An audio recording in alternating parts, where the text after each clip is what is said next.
देश विदेश ਵਿੱਚ ਬੈਠੀਆਂ ਪ੍ਰੋਗਰਾਮ ਇੱਕ ਨੂਰ ਨਾਲ ਜੁੜੀਆਂ ਸਾਰੀਆਂ ਸੰਗਤਾਂ ਨੂੰ ਗੁਰਪ੍ਰੀਤ ਸਿੰਘ ਵੱਲੋਂ ਜੀ ਆਇਆਂ ਨੂੰ ਆਪ ਸਭ ਸੰਗਤਾਂ ਦਾ ਇਸ ਖਾਸ ਪ੍ਰੋਗਰਾਮ ਸਵਾਗਤ ਹੈ ਜੀ। ਸਿੱਖ ਧਰਮ ਦੇ ਵਿੱਚ ਸ਼ਹਾਦਤਾਂ ਬਹੁਤ ਵੱਡਾ ਇਤਿਹਾਸ, ਖਾਸ ਤੌਰ ਤੇ ਕੇਸਾਂ ਦੇ ਖਾਤਰ ਕੁਰਬਾਨ ਹੋਣ ਵਾਲਿਆਂ ਦੀ ਬੜੀ ਲੰਬੀ ਇੱਕ ਦਾਸਤਾਨ ਬਣ ਜਾਂਦੀ ਹੈ। ਪਰ ਇਹਨਾਂ ਦੇ ਵਿੱਚੋਂ ਇੱਕ ऐसे सूरबीर योधे ने अपनी कुर्बानी दी कि उसकी कुर्बानी कुल सिख जगत के वास्ते एक बड़ी वड्डी प्रेरणा स्रोत बनती है। पर जवानी दे विच केसां दी खातर कुर्बान होने वाले भाई साहब भाई तारू सिंह जी, उन्हां दा अज शहीदी दिहाड़ा है ते अज आपां उन्हां दी शहीदी दिहाड़ी दे मौके दे उत्ते उन्हां दी उस विरासत नूं चेते करना है। भाई साहब की कुर्बानी नूं, उन्हां दे जज्बे नूं, उन्हां दे परिवार के जज्बे नूं बहुत कुछ विचारन वाला है। साडे नाल भाई साहब भाई सतवंत सिंह जी जो कि नानक माता साहिब गुरु नानक साहब की चरण छूह प्राप्त महान गुरतीरथ उतों साडे नाल अज शामिल होए ने। भाई साहब जी आप जी का स्वागत करते फतेह अर्ज करांगे जी। वाहिगुरू जी का खालसा वाहिगुरू जी की फतेह। सो भाई तारू सिंह जी का अज शहीदी दिहाड़ा है। कोट कोट प्रणाम उन्हां दी उस महान शहादत नूं। पर मैं चाहांगा कि तुसीं पहलों भाई तारू सिंह जी दे बारे, उन्हां दे जीवन दे बारे, क्योंकि शहादत उन्हां दी है ही खैर बहुत महान शहादत है। हाँ जी। पर उन्हां दे जीवन भी बड़ा प्रेरणा स्रोत है। उन्होंने अज आपां पहलां वाचीए। बड़ी सोहनी गल जो उस इतिहास वाल झात मारदे हां ते कवि ਦੀਆਂ ਲਾਈਨਾਂ ਤੋਂ मैं हमेशा शुरुआत कोशिश करदा कਰਾਂ जी, क्योंकि कवि ਜਦੋਂ भी कोई ख्याल ਦਿੰਦਾ है समझ लो ਕੁੱਜੇ 'ਚ ਸਮੁੰਦਰ ਬੰਦ ਕਰ ਦਿੰਦਾ। ਉਹ ਬੜੀ ਮਿਹਨਤ ਦਾ ਕੰਮ ਹੈ ਜੀ, ਬੜੀ ਗੁਰੂ ਦੀ ਕਿਰਪਾ ਹੋਏ ਤੇ ਫੇਰ ਹੀ ਕਵੀ। ਤੇ ਉਹਨੇ ਬੜੀ ਸੋਹਣੀ ਗੱਲ ਇੱਕ ਕਵੀ ਨੇ ਲਿਖੀ ਸੀ ਕਿ ਜਿੱਥੇ ਮੁੱਕਦੀ ਮਜਨੂਆਂ ਰਾਂਝਿਆਂ ਦੀ ਉੱਥੋਂ ਸ਼ੁਰੂ ਹੁੰਦੀ ਦਾਸਤਾਨ ਸਾਡੀ, ਸਾਡੇ ਲੜਦਿਆਂ ਲੜਦਿਆਂ ਸਿਰ ਲੈ ਗਏ, ਸਾਡੇ ਜਿਸਮ ਚੋਂ ਗਈ ਨਾ ਜਾਨ ਸਾਡੀ, ਜਿੱਥੇ ਮੁੱਕਦੀ ਮਜਨੂਆਂ ਰਾਂਝਿਆਂ ਦੀ। ਆ ਜਦੋਂ ਕਲਚਰਲ ਪ੍ਰੋਗਰਾਮ ਦੇ ਨਾਂ ਤੇ ਇੰਨਾ ਕੁ ਗੰਦ ਪਾਇਆ ਜਾਂਦਾ ਹੈ ਲੋਕਾਂ ਦੇ ਵਿੱਚ, ਮਜਨੂ ਲੈਲਾ ਹੀਰ ਰਾਂਝਾ ਇਹਨਾਂ ਦੇ ਕਿੱਸੇ ਸੁਣਾਏ ਜਾਂਦੇ ਨੇ, ਕਹਾਣੀਆਂ ਸੁਣਾਈਆਂ ਜਾਂਦੀਆਂ ਤੇ ਦੱਸਿਆ ਜਾਂਦਾ ਹੈ ਆ ਸਾਡਾ ਕਲਚਰ ਹੈ, ਇਹ ਸਾਡਾ ਵਿਰਸਾ ਹੈ, ਇਹਦੇ ਨਾਂ ਤੇ ਲੱਖਾਂ ਰੁਪਈਆ ਵੀ ਇਕੱਠੇ ਕਰਕੇ ਸਾਡੇ ਕਲਚਰ ਦੇ ਨਾਂ ਤੇ ਸਾਡੇ ਵਿੱਚ ਗੰਦਮੰਦ ਪਰੋਸਿਆ ਜਾਂਦਾ ਹੈ। ਪਰ ਕਵੀ ਨੇ ਬੜੀ ਸੋਹਣੀ ਗੱਲ ਸਾਡੇ ਸਾਹਮਣੇ, ਗੱਲ 'ਚ ਥੋੜੀ ਜਿਹੀ ਹੋਰ ਗੱਲ ਜੋੜ ਦਵਾਂ। ਵੈਸੇ ਤੁਸੀਂ ਦੁੱਖ ਦੀ ਰਗ ਤੇ ਹੱਥ ਧਰ ਦਿੱਤਾ ਪਹਿਲਾਂ। ਹਾਂਜੀ। ਕਿ ਵੇਖੋ ਆਪਾਂ ਜੋ ਪਰੋਸਦੇ ਆ ਫਿਰ ਉਹ ਕਈ ਵਾਰੀ ਵੱਢਣਾ ਵੀ ਪੈ ਜਾਂਦਾ। ਬਿਲਕੁਲ ਬਿਲਕੁਲ ਜੀ। ਹੁਣ ਜਿਹੜੀਆਂ ਚੀਜ਼ਾਂ ਇਹ ਬਾਰ-ਬਾਰ ਇੰਨੀਆਂ ਜ਼ਿਆਦਾ ਪਰੋਸੀਆਂ ਗਈਆਂ ਕਿ ਹੁਣ ਅੱਜ ਦੀ ਡੇਟ ਦੇ ਵਿੱਚ ਮੈਂ ਸਮਝਦਾ ਕਿ ਇੱਕ ਐਸਾ ਮਾਹੌਲ ਬਣ ਗਿਆ ਕਿ ਮੇਰਾ ਨਹੀਂ ਖਿਆਲ ਸ਼ਾਇਦ ਕੋਈ ਜਵਾਨ ਮੁੰਡਾ ਤੇ ਕੋਈ ਜਵਾਨ ਕੁੜੀ ਐਸੀ ਹੋ ਜਿਹਦਾ ਬॉयਫ੍ਰੈਂਡ ਜਾਂ ਗਰਲਫ੍ਰੈਂਡ ਨਹੀਂ ਹੋਵੇ। ਇਹ ਇੱਕ ਫੈਸ਼ਨ ਬਣ ਗਿਆ ਆਮ ਜੀ, ਜਿੱਦਾਂ ਆਮ ਲੋੜਾ ਹੈ ਨਾ, ਰੋਟੀ ਕੱਪੜਾ ਮਕਾਨ। ਤੇ ਜਦੋਂ ਇਹਦਾ ਕੋਈ ਸਾਈਡ ਇਫੈਕਟ ਫਿਰ ਸਾਡੇ ਸਾਹਮਣੇ ਆਉਂਦਾ ਤੇ ਫਿਰ ਘਰਾਂ ਦੇ ਵਿੱਚ ਦਰਾੜਾਂ। ਮੈਂ ਗੱਲ ਕਰ ਰਿਹਾ ਕਿ ਰੋਟੀ ਕੱਪੜਾ ਮਕਾਨ 3 ਲੋੜਾਂ ਦੱਸੀਆਂ ਜਾਂਦੀਆਂ ਸੀ ਪਹਿਲਾਂ, ਹੁਣ ਚੌਥੀ ਲੋੜ ਇਹ ਬਣ ਗਈ ਹੈ। ਜੇ ਨਾ ਹੋਵੇ ਬੰਦਾ ਅਧੂਰਾ ਸਮਝਿਆ ਜਾਂਦਾ ਅੱਜ ਦੀ ਸੋਚ ਦੇ ਹਿਸਾਬ ਨਾਲ। ਮਸਲਾ ਇਹ ਹੈ ਕਿ ਇੱਥੋਂ ਤੱਕ ਤਾਂ ਉਹਨਾਂ ਦਾ ਲੁਕ ਛਿਪ ਕੇ ਚੱਲਦਾ ਰਹਿੰਦਾ, ਜਦੋਂ ਇਹਦੋਂ ਅੱਗੋਂ ਪਟਾਕੇ ਪੈਂਦੇ ਨੇ ਫਿਰ ਕਿੰਨੀਆਂ ਤਬਾਹੀਆਂ। ਵੇਖੋ ਉਹੀ ਕਹਾਣੀਆਂ ਖਬਰਾਂ ਪੜ ਕੇ ਤੇ ਕੰਨਾਂ ਨੂੰ ਹੱਥ ਲਾ, ਜਿਨ੍ਹਾਂ ਨੂੰ ਅਸੀਂ ਫਿਲਮਾਂ 'ਚ ਵੇਖਦੇ ਹਾਂ ਪਰਿਵਾਰ ਵਿੱਚ ਬੈਠ ਕੇ, ਜਿਹੜੇ ਗਾਣੇ ਅਸੀਂ ਪਰਿਵਾਰ 'ਚ ਬੈਠ ਕੇ ਸੁਣਦੇ ਆ ਜਾਂ ਨਾਲ ਨੱਚਦੇ ਆ, ਜਿੱਦਣ ਸਾਡੀ ਧੀ ਭੈਣ ਉਹੀ ਚੀਜ਼ ਕਰ ਦਿੰਦੀ ਜੋ ਗਾਣਿਆਂ 'ਚ ਅਸੀਂ ਕਹਿ ਰਹੇ ਆ, ਸੁਣ ਰਹੇ ਆ, ਕਰ ਰਹੇ ਆ, ਉਹ ਸਾਡੀ ਧੀ ਭੈਣ ਨਾਲ ਹੋਵੇ ਫਿਰ ਅਸੀਂ ਰੌਲਾ ਪਾਉਂਦੇ ਆ। ਚੀਜ਼ ਤਾਂ ਅਸੀਂ ਪਰੋਸ ਕੇ ਉਹੀ ਦੇ ਰਹੇ ਆ। ਸਹੀ ਗੱਲ। ਤਾਂ ਹੀ ਆਪਾਂ ਬੇਨਤੀ ਕਰਦੇ ਕਿ ਆਪਾਂ ਕੁਝ ਚੰਗਾ, ਵੇਖੋ ਡਾਟਾ ਜਿਹੜਾ ਫੀਡ ਕਰਾਂਗੇ ਉਹਨੂੰ ਉਹਦੀ ਪ੍ਰੋਸੈਸਿੰਗ ਹੋਣੀ ਹੈ। ਸੋ ਆਪਾਂ ਕਿਉਂ ਨਾ ਚੰਗਾ ਡਾਟਾ ਫੀਡ ਕਰੀਏ। ਇਸੇ ਵਾਸਤੇ ਪ੍ਰੋਗਰਾਮ ਇੱਕ ਨੂੰ ਰੋਜ਼ ਅਸੀਂ ਸਾਡੀ ਬੜੀ ਸ਼ਿੱਦਤ ਦੇ ਨਾਲ, ਬੜੀ ਇੱਕ ਸੰਜੀਦਗੀ ਦੇ ਨਾਲ ਸਾਡੇ ਮਨ ਦੀ ਇੱਕ ਇੱਛਾ ਹੁੰਦੀ ਹੈ ਕਿ ਅਸੀਂ ਚੰਗੀਆਂ ਗੱਲਾਂ ਉਹਨਾਂ ਮਹਾਨ ਸ਼ਹੀਦਾਂ ਨੂੰ, ਉਹਨਾਂ ਧਰੂ ਤਾਰਿਆਂ ਨੂੰ ਚੇਤੇ ਕਰੀਏ ਜਿਨ੍ਹਾਂ ਨੇ ਮਿਸਾਲਾਂ ਕਾਇਮ ਕਰ ਦਿੱਤੀਆਂ। ਕਿਉਂ ਆਪਾਂ ਆਪਣਾ ਖੁਦ ਹੀ ਪਤਨ ਕਰਦੇ ਪਏ ਹਾਂ। ਹਾਂਜੀ, ਗੱਲ ਬੜੀ ਸਿਰੇ ਦੀ ਵੈਸੇ ਤੁਸੀਂ ਜਿਹੜੀ ਸ਼ੁਰੂ ਵੀ ਕੀਤੀ ਹੈ ਨਾ, ਇਹ ਦੋ ਬੋਲ ਸੁਣ ਕੇ ਹੀ ਮੈਂ ਸਮਝਦਾ ਕਿ ਇੱਕ ਵਾਰੀ ਲੂ ਕੰਡੇ ਖੜੇ ਹੋ ਜਾਂਦੇ ਨੇ ਕਿ ਅਸੀਂ ਹੈ ਕੀ। ਬਿਲਕੁਲ। ਜਿੱਥੇ ਮੁੱਕਦੀ ਮਜਨੂਆਂ ਰਾਂਝਿਆਂ ਦੀ ਉੱਥੋਂ ਸ਼ੁਰੂ ਹੁੰਦੀ ਹੈ, ਉਹਨਾਂ ਦੀ ਖਤਮ ਹੁੰਦੀ ਹੈ, ਉੱਥੋਂ ਸ਼ੁਰੂ ਹੁੰਦੀ ਹੈ, ਅਸੀਂ ਤੇ ਫੇਰ ਉੱਥੇ ਫਿਰ ਰਹੇ ਹਾਂ।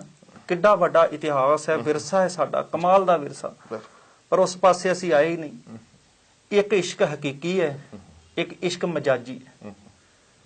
ਜਿਹੜਾ ਹਕੀਕਤ ਵਾਲੇ ਪਾਸੇ ਕੰਮ ਸੀ ਉਧਰ ਨਾ ਕਰਕੇ ਨਾਟਕਾਂ ਚੇਟਕਾਂ ਤੇ ਹੋਰ ਜਿਹੜਾ ਝੂਠੇ ਇਸ਼ਕ ਹੈ ਉਹਨਾਂ ਦੇ ਵਿੱਚ ਅਸੀਂ ਖੱਚਤ ਹੋਏ ਪਏ। ਜਿਹੜੇ ਸੱਚੇ ਇਸ਼ਕ ਦੀਆਂ ਦਾਸਤਾਨਾਂ ਅਸੀਂ ਭੁੱਲ ਹੀ ਗਏ। ਅੱਜ ਉਹਨਾਂ ਸ਼ਹੀਦਾਂ ਨੂੰ, ਭਾਈ ਤਾਰੂ ਸਿੰਘ ਜੀ ਨੂੰ ਅੱਜ ਅਸੀਂ ਅੱਜ ਉਹ ਨੌਜਵਾਨਾਂ ਦੀਆਂ ਗੱਲਾਂ ਤੇ ਹੁੰਦੀਆਂ ਨੇ ਜਿਹੜੇ ਮਜਾਜੀ ਇਸ਼ਕ ਦੀ ਖਾਤਰ ਕਿਹੜੇ ਕਿਹੜੇ ਕੰਮ ਕਰਦੇ ਨੇ, ਪਰ ਜਿਹੜਾ ਹਕੀਕੀ ਇਸ਼ਕ ਦੀ ਖਾਤਰ ਭਾਈ ਤਾਰੂ ਸਿੰਘ ਜੀ ਏਡੀ ਵੱਡੀ ਅਦੁੱਤੀ ਕੁਰਬਾਨੀ ਕਰ ਗਏ ਨੇ। ਅੱਜ ਉਸ ਵਿਰਸੇ, ਉਸ ਕਲਚਰ ਦੇ ਨਾਲ ਨੌਜਵਾਨ ਨੂੰ ਜਦੋਂ ਜੋੜਿਆ ਹੀ ਨਹੀਂ ਗਿਆ ਤੇ ਬੱਚਾ ਕਿਵੇਂ ਅੱਜ ਦਾ ਨੌਜਵਾਨ ਕਹਿ ਸਕਦਾ ਕਿ ਮੇਰਾ ਸਿਰ ਜਾਏ ਤਾਂ ਜਾਏ, ਮੇਰਾ ਸਿੱਖੀ ਸਿਦਕ ਨਾ ਜਾਏ। ਜਿਹੜਾ ਕੱਲਾ ਕੱਲਾ ਨੌਜਵਾਨ ਕਹਿੰਦਾ ਸੀਗਾ। ਭਾਈ ਤਾਰੂ ਸਿੰਘ ਤੋਂ ਪਹਿਲਾਂ ਵੀ ਬੜੇ ਐਸੇ ਸਿੱਖ ਹੋਏ ਨੇ, ਉਸ ਤੋਂ ਬਾਅਦ ਵਿੱਚ ਵੀ। ਉਹ ਇਤਿਹਾਸ ਆਪਾਂ ਰੋਜ਼ ਅਰਦਾਸ ਵੀ ਯਾਦ ਕਰਦੇ ਹਾਂ। ਜੇ ਅਸੀਂ ਯਾਦ ਕਰਦੇ ਹਾਂ ਅਰਦਾਸ ਦੇ ਵਿੱਚ ਜਿਨ੍ਹਾਂ ਸਿੰਘਾਂ ਸਿੰਘਣੀਆਂ ਧਰਮੇਤ ਸੀਸ ਦਿੱਤੇ, ਬੰਦ ਕਟਾਏ, ਖੋਪਰੀਆਂ ਲੁਹਾਈਆਂ, ਚਰਖੜੀਆਂ ਤੇ ਚੜੇ, ਆਰਿਆਂ ਨਾਲ ਚਿਰਾਏ ਗਏ, ਗੁਰਦੁਆਰਿਆਂ ਦੀ ਸੇਵਾ ਲਈ ਕੁਰਬਾਨੀਆਂ ਕੀਤੀਆਂ। ਧਰਮ ਨਹੀਂ ਆ ਰਿਹਾ, ਪਰ ਅਗਲਾ ਬਚਨ ਜਿਹੜਾ ਇਹਨਾਂ ਸਾਰਿਆਂ ਦੀ ਗੱਲ ਕਰਦੇ ਆ, ਇੱਕ ਗੱਲ ਖਾਸ, ਇਸ ਤੋਂ ਬਗੈਰ ਅਰਦਾਸ ਪੂਰੀ ਨਹੀਂ। ਸਿੱਖੀ ਕੇਸਾਂ ਸਵਾਸਾਂ ਸੰਗ ਨਿਭਾਈ। ਜਦ ਤੱਕ ਸਵਾਸ ਰਹੇ ਨੇ ਆਪਣੇ ਕੇਸਾਂ ਨੂੰ, ਉਹਨਾਂ ਨੇ ਕਦੀ ਇਹਨਾਂ ਦੀ ਬੇਅਦਬੀ ਨਹੀਂ ਹੋਣ ਦਿੱਤੀ।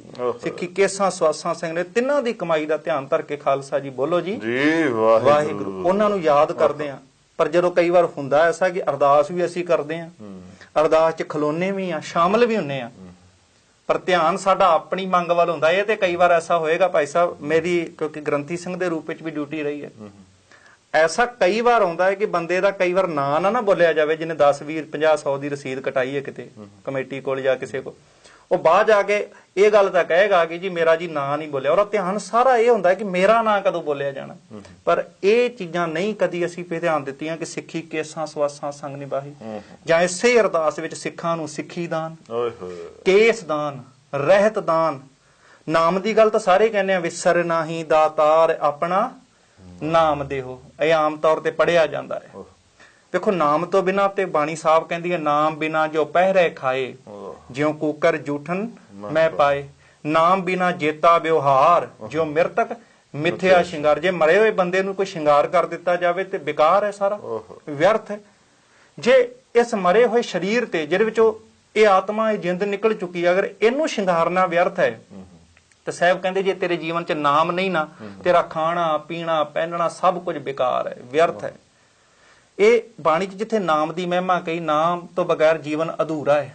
ਪਰ ਵੇਖੋ ਅਰਦਾਸ ਦੇ ਵਿੱਚ ਹੀ ਸਾਡੇ ਸਾਹਮਣੇ ਬੜੀ ਸੋਹਣੀ ਗੱਲ, ਥੋੜਾ ਵਿਸ਼ਾ ਆਪਾਂ ਆਉਣਾ ਹੈ ਭਾਈ ਤਾਰੂ ਸਿੰਘ, ਪਰ ਉਹਨਾਂ ਦੀ ਜਿਹੜੀ ਸ਼ਹਾਦਤ ਜਿਸ ਗੱਲ ਵਾਸਤੇ ਹੋਈ ਉਹਨੂੰ ਜ਼ਰੂਰ ਸਮਝਣਾ ਪਏਗਾ ਕਿ ਕੇਸ ਜਿਹੜੀ ਇਹ ਕਿੱਡੀ ਕੁ ਵਡਮੁੱਲੀ ਚੀਜ਼ ਸੀ ਕਿ ਉਹਨਾਂ ਨੇ ਖੋਪਰ ਉਤਰਵਾ ਲਿਆ, ਆਪਣੇ ਆਪ ਨੂੰ ਕੁਰਬਾਨ ਕਰਤਾ, ਪਰ ਆ ਕੇਸਾਂ ਤੇ ਆਂਚ ਨਹੀਂ ਸੀ ਆਣ ਦਿੱਤੀ। ਇੱਕ ਬੜੀ ਵੱਡੀ ਗੱਲ ਜਿਹੜੀ ਜਦ ਮੈਂ ਪਹਿਲੀ ਵਾਰੀ ਭਾਈ ਤਾਰੂ ਸਿੰਘ ਜੀ ਨੂੰ ਪੜ੍ਹਿਆ ਨਾ, ਮੈਂ ਆਪਣੀ ਦੱਸਦਾ, ਕਿਉਂਕਿ ਆਮ ਤੌਰ ਤੇ ਤਸਵੀਰਾਂ 'ਚ ਪਹਿਲਾਂ ਦੇਖਦੇ ਸੀ ਬਚਪਨ ਦੇ ਵਿੱਚ, ਠੀਕ ਹੈ, ਅਜਾਇਬ ਘਰ 'ਚ ਦੇਖਿਆ, ਇੱਥੇ ਦੇਖਿਆ, ਤਸਵੀਰ ਤੋਂ ਉਹਨਾਂ ਦੀ ਉਮਰ ਦਾ ਜ਼ਿਆਦਾ ਅੰਦਾਜ਼ਾ ਨਹੀਂ ਹੁੰਦਾ। ਹਾਂਜੀ, ਕਿਉਂਕਿ ਉਮਰ ਜਦ ਉਹਨਾਂ ਦੀ ਉਮਰ ਮੈਂ ਪੜ੍ਹੀ 23 ਸਾਲ, ਹਾਂਜੀ ਹਾਂਜੀ, ਇੱਕਦਮ ਝਟਕਾ ਲੱਗਿਆ। ਕਿੱਥੇ ਆਪਾਂ ਕੱਲ ਵਿਚਾਰ ਕੀਤੀ ਸੀ ਭਾਈ ਮਨੀ ਸਿੰਘ ਜੀ ਦੇ, ਇੱਕ ਬਜ਼ੁਰਗ ਇਧਰ 23 ਸਾਲ ਦਾ 24 ਸਾਲ ਦਾ ਨੌਜਵਾਨ, ਹਾਂਜੀ, ਉਹ ਤੇ ਐਸੀ ਕੁਰਬਾਨੀ ਦੇ ਰਹੀ। ਤੇ ਅੱਜ ਦੇ ਨੌਜਵਾਨ 23 24 ਸਾਲ ਦੇ ਵੇਖੀਏ ਜੀ, ਕੰਨਾਂ 'ਚ ਮੁੰਦਰਾਂ ਪਾ ਕੇ ਪਤਾ ਨਹੀਂ ਕਿਹੜੋ ਜਿਹੜੀ ਤੁਸੀਂ ਗੱਲਾਂ ਕਰਦੇ ਹੋ ਰਾਂਝੇ ਗਾਣੇ ਵੀ ਆਉਂਦੇ ਜੀ, ਅਸੀਂ ਸਿੰਘ ਆ, ਅਸੀਂ ਸਰਦਾਰ ਆ, ਸਿੰਘ ਜੀ ਕਿੰਗ ਕਰਕੇ ਜਾਂ ਹੋਰ ਰੂਪਾਂ 'ਚ ਗੱਲਾਂ ਕਰ, ਪਰ ਜਿਹੜਾ ਸਿੰਘ ਦਾ ਕਿਰਦਾਰ ਹੈ, ਜਿਹੜਾ ਅਸਲ ਰੂਪ ਹੈ ਭਾਈ ਤਾਰੂ ਸਿੰਘ ਜਾਂ ਇਹੋ ਜਿਹੇ ਸਿੱਖ, ਇਸ ਤੋਂ ਵੀ ਪਹਿਲਾਂ ਜਿਹੜੇ ਸਿੱਖ ਹੋਏ, ਜੇ 9 ਸਾਲ ਦਾ ਬੱਚਾ ਜਿਵੇਂ ਸ਼ਹਾਦਤ ਦਿੰਦਾ ਬਾਬਾ ਬੰਦਾ ਸਿੰਘ ਬਹਾਦਰ ਦੇ ਸਮੇਂ, ਉਹ ਇੰਨੀ ਗੱਲ ਹੀ ਤਾਂ ਕਹੀ ਸੀ, ਮਾਂ ਕਹਿੰਦੀ ਹੈ ਕਿ ਮੇਰਾ ਬੱਚਾ ਗਲਤੀ ਨਾਲ ਫੜ ਲਿਆ ਗਿਆ ਹੈ, ਇਹ ਧੋਖੇ ਨਾਲ ਫੜਿਆ ਗਿਆ, ਸਿੱਖ ਨਹੀਂ ਹੈ। ਤੇ ਅੱਗੋਂ ਪ੍ਰਿਕਸ਼ਰ ਵੱਲੋਂ ਇੱਕ ਗੱਲ ਕਹੀ ਗਈ, ਤੂੰ ਇੱਕ ਕੰਮ ਕਹਿ, ਤੇਰਾ ਬੱਚਾ ਇੰਨੀ ਗੱਲ ਕਹਿ ਦੇ ਕਿ ਮੈਂ ਸਿੱਖ ਨਹੀਂ ਆ, ਅਸੀਂ ਉਹਨੂੰ ਛੱਡ ਦਿਆਂਗੇ, ਬਸ ਇੰਨੀ ਕੋ ਗੱਲ ਕਹਿ ਦੇਣੀ। ਵੇਖੋ ਇੰਨੀ ਗੱਲ ਕਿਹਾ, ਬੰਦੇ ਦੀ ਜਾਨ ਬਚਦੀ ਸੀ ਕਿ ਮੈਂ ਸਿੱਖ ਨਹੀਂ ਆ। ਫਿਰ ਉਹ ਬੱਚਾ ਕਿੰਨੀ ਗੱਲ ਅੱਗੋਂ ਮਾਂ ਤਰਲੇ ਲੈਂਦੀ ਹੈ ਕਿ ਬੇਟਾ ਤੂੰ ਇੱਕ ਵਾਰ ਗੱਲ ਕਹਿ ਦੇ। ਉਹ ਲਲਕਾਰ ਕੇ ਕਹਿੰਦਾ ਕਿ ਮੈਂ ਪੱਕਾ ਗੁਰੂ ਦਾ ਸਿੱਖ ਹਾਂ, ਜਿੱਥੇ ਬਾਕੀ ਸਿੱਖਾਂ ਨੂੰ ਸ਼ਹੀਦ ਕੀਤਾ ਮੈਨੂੰ ਵੀ ਛੇਤੀ ਸ਼ਹੀਦ ਕਰੋ, ਮੈਂ ਕਦੀ ਝੂਠ ਨਹੀਂ ਬੋਲ ਸਕਦਾ, ਮੈਂ ਗੁਰੂ ਦਾ ਸੱਚਾ ਤੇ ਪੱਕਾ ਸਿੱਖ। ਇਹ ਨਿੱਕੀ ਨਿੱਕੀ ਉਮਰ ਦੇ ਵਿੱਚ ਇਹੋ ਜਿਹਾ ਸਿੱਧ, ਪਰ ਇਹ ਆਇਆ ਕਿੱਥੋਂ? ਇੱਕ ਇਹ ਵੀ ਤਾਂ ਸਵਾਲ ਹੈ ਆਪਾਂ ਇਹਦੇ ਚ ਮੈਂ ਇਸੇ ਲਈ ਆਪ ਜੀ ਨੂੰ ਬੇਨਤੀ ਕੀਤੀ ਸੀ ਕਿ ਥੋੜੀ ਜਿਹੀ ਪਹਿਲਾਂ ਉਹਨਾਂ ਦੀ ਗਹਿਰਾਈ ਚ ਜਾਈਏ, ਉਹਨਾਂ ਦਾ ਬਚਪਨ ਦੇਖੀਏ, ਉਹਨਾਂ ਦੀ ਘਰ ਦਾ ਮਾਹੌਲ ਦੇਖੀਏ। 23-24 ਸਾਲ ਦੀ ਆਰਬਲਾ ਚ ਏਡੀ ਦ੍ਰਿੜਤਾ ਉਹਨਾਂ ਦੇ ਅੰਦਰ ਆ ਗਈ। ਭਾਈ ਮਨੀ ਸਿੰਘ 90 ਸਾਲ ਤੋਂ ਬਾਅਦ ਦੀ ਗੱਲ ਸ਼ਹਾਦਤ, ਪਰ ਇੱਧਰ ਜਿਹੜੀ ਆ 23-24 ਸਾਲ ਚ ਇਹ ਦ੍ਰਿੜਤਾ ਹੋਈ। ਇਹਦੇ ਪਿੱਛੇ ਜ਼ਰੂਰ ਝਾਤ ਜ਼ਰੂਰ ਮੱਚਣੀ ਪਏਗੀ, ਕਿਉਂਕਿ ਇਹ ਮਿਹਨਤ ਜਿਹੜੀ ਹੈ ਨਾ, ਜਿਹਦੀ ਮਿਹਨਤ ਹੈ, ਜਿਸ ਤਰੀਕੇ ਦੇ ਨਾਲ ਇਸ ਫੁਲਵਾੜੀ ਨੂੰ ਤਿਆਰ ਕੀਤਾ ਗਿਆ, ਇਹ ਕਿਰਦਾਰ ਤਿਆਰ ਕੀਤਾ ਗਿਆ ਹੈ, ਬੜੀ ਮੁਸ਼ੱਕਤ ਸੀ। ਬੜੀ ਮੁਸ਼ੱਕਤ। ਦੇਖੋ ਆਪਾਂ ਜਦੋਂ 올림픽 ਚ ਕੋਈ 골ਡ ਮੈਡਲ ਲੈਂਦਾ ਨਾ, ਤੇ ਬੜਾ ਆਸ਼ਾਸ਼ ਹੁੰਦਾ, ਵਾਹ ਯਾਰ ਇੰਨੇ ਸੈਕਿੰਡ ਦੇ ਵਿੱਚ ਰੇਸ ਕੰਪਲੀਟ ਕਰ ਲਈ, ਇੰਨਾ ਇਹਨੇ ਸ਼ਾਰਟ ਪੁੱਟ ਸੁੱਟਿਆ। ਪਰ ਉਹਦੀ ਮਿਹਨਤ ਉਹਦੇ ਪਿੱਛੇ ਕਿੰਨੇ ਸਾਲਾਂ ਦੀ, ਕਿਸੇ ਦੀ 20 ਸਾਲਾਂ ਦੀ, ਕਿਸੇ ਦੀ 25 ਸਾਲਾਂ ਦੀ। ਜਦੋਂ ਸਿੱਖ ਦੇ ਕਿਰਦਾਰ ਦੀ ਗੱਲ ਆਈ ਨਾ, ਕਿ ਭਾਈ ਤਾਰੂ ਸਿੰਘ ਵਰਗਾ ਕਿਰਦਾਰ ਅੱਜ ਵੀ ਤਾਂ ਤਿਆਰ ਹੋ ਸਕਦਾ ਨਾ।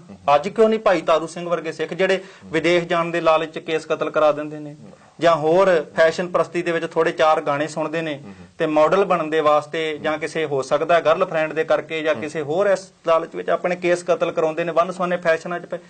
ਪਰ ਭਾਈ ਤਾਰੂ ਸਿੰਘ ਵਰਗੀ ਸ਼ਖਸੀਅਤ ਕਿਉਂ ਨਹੀਂ ਆ ਰਹੀ? ਇੱਕ ਵਾਰ ਭਾਈ ਜੋਧ ਸਿੰਘ ਜੀ ਦੇ ਕੋਲੋਂ ਕਿਸੇ ਨੇ ਸਵਾਲ ਕੀਤਾ ਸੀਗਾ ਕਿ ਭਾਈ ਸਾਹਿਬ, ਜੇ ਸਿੱਖ ਦਾ ਕਿਰਦਾਰ ਤਿਆਰ ਕਰਨਾ ਹੋਵੇ ਤੇ ਇਹੋ ਜਿਹਾ ਕਿਰਦਾਰ, ਸਿੱਖੀ ਦਾ ਕਿਰਦਾਰ, ਜਿਹੜੀ ਸਿੱਖੀ ਸਿਦਕ ਚ ਪੱਕਾ ਹੋਵੇ, ਜਿਹੜਾ ਇਹ ਗੱਲ ਕਹਿੰਦਾ ਹੋਵੇ ਮੇਰਾ ਸਿਰ ਜਾਏ ਤਾਂ ਜਾਏ, ਮੇਰਾ ਸਿੱਖੀ ਸਿਦਕ ਨਾ ਜਾਏ, ਇਹਨੂੰ ਤਿਆਰ ਕਰਨ ਵਾਸਤੇ ਕਿੰਨਾ ਕੁ ਸਮਾਂ ਲੱਗੇਗਾ? ਕਦੋਂ ਤੋਂ ਤਿਆਰੀ? ਇਹਦੇ ਜਨਮ ਤੋਂ, ਕਿਸ ਸਮੇਂ ਤੋਂ ਜਨਮ ਤੋਂ ਆਰੰਭਤਾ ਕਰਨੀ ਪਏਗੀ, ਜਾਂ ਥੋੜਾ ਜਿਹਾ ਵੱਡਾ ਹੋ ਜਾਏ? ਕਿੰਨੇ ਕੁ ਸਾਲਾਂ ਦੀ ਆਰਬਲਾ ਚ ਇਹ ਸ਼ੁਰੂਆਤ ਕਰੀਏ ਕਿ ਬੱਚੇ ਦਾ ਕਿਰਦਾਰ ਬਣ ਜਾਏ, ਜਿਹੜਾ ਰੋਮ ਰੋਮ ਕਹੇ ਮੇਰਾ ਸਿਰ ਜਾਏ ਤਾਂ ਜਾਏ, ਮੇਰਾ ਸਿੱਖੀ ਸਿਦਕ ਨਾ ਜਾਏ?